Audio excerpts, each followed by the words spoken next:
बहुत समय पहले की बात है। गंगापुर गांव में काजल नाम की एक अनाथ लड़की रहा करती थी। काजल बहुत ही नेक दिल और मेहनती लड़की थी। वो गांव में विमला नाम की औरत की दुकान पर लहंगे सिलाई का काम किया करती थी और उसी के घर में किराए के मकान पर रहती थी। काजल पढ़ाई में भी बहुत ही ज्यादा अच्छी थी। वो काम के साथ साथ स्कूल भी जाया करती थी। विमला की एक बेटी थी जिसका नाम नैना था। नैना बहुत ही आलसी लड़की थी। वो घर का कोई भी काम नहीं करती थी और वो पढ़ाई में भी बिल्कुल अच्छी नहीं थी। फिर अगली सुबह, नैना उठ जाओ, स्कूल का टाइम हो रहा है। माँ, आप सुबह सुबह क्यों उठा रही हैं? बेटा, 8 बजने वाले हैं, स्कूल का टाइम निकल जाएगा, जल्दी से उठो। नैना मुंह बनाते हुए उठती है और फ्रेश होने के लिए चली जाती है। तभी वहाँ पर काजल आती है और विमला से कहती है, आंटी जी, कल वाले मैंने सारे लहंगे सिल दिए हैं, अब मैं स्कूल जा रही हूँ। कितनी अच्छी लड़की है, बिन माँ बाप की बच्ची है, फिर भी देखो कितनी मेहनती है। मेरी बेटी है, हमेशा सोती ही रहती है। तभी वहाँ पर नैना आती है।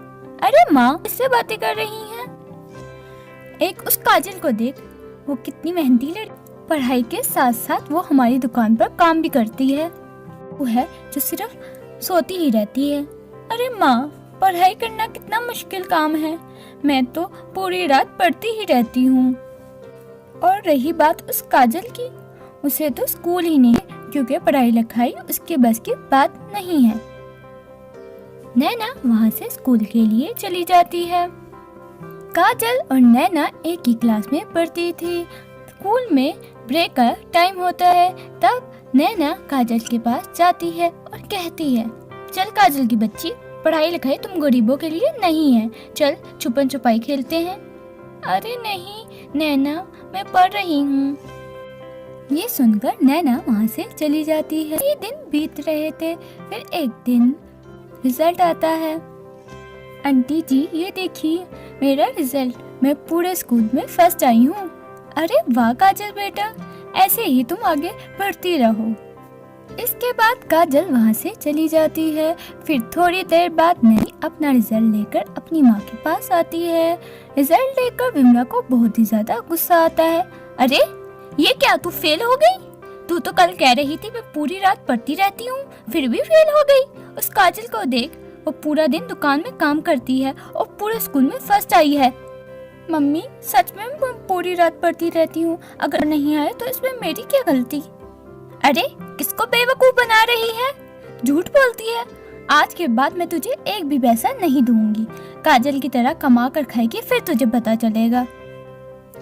फिर नैना अपने कमरे में चली जाती है। मन में कहती है, अरे इस काजल की बच्ची ने तो मेरा जीना हराम करके रखा हुआ है। हर वक्त मम्मी उसी की तारीफ करती रहती है, मुझे कुछ ना कुछ तो करना ही होगा। फिर एक दिन विमला किसी काम से बाहर जा रही होती है। वो दुकान पर जाती है और काजल को है, काजल, मैं किसी काम से बाहर जा रही हूँ, शाम तक आ जाऊंगी, दुकान का ख्याल रखना। ठीक है आंटी जी। इसके बाद विमला वहाँ से चली जाती है। थोड़ी देर बाद काजल का काम खत्म हो जाता है और वो खाना खाने के लिए घर की तरफ जाती है। तभी नैना दुकान पर आती है और पूरी दुकान में आग लगा देती है। इसके बाद विमला शाम दुकान में आती है। अरे ये क्या हो गया, मेरी पूरी दुकान जल गई, मैं तो लुट गई, बर्बाद हो गई। तभी वहाँ पर नैना आती है और कहती है, अरे माँ देखो, मैंने काजल को बहुत रोकने की कोशिश की लेकिन वो नहीं मानी।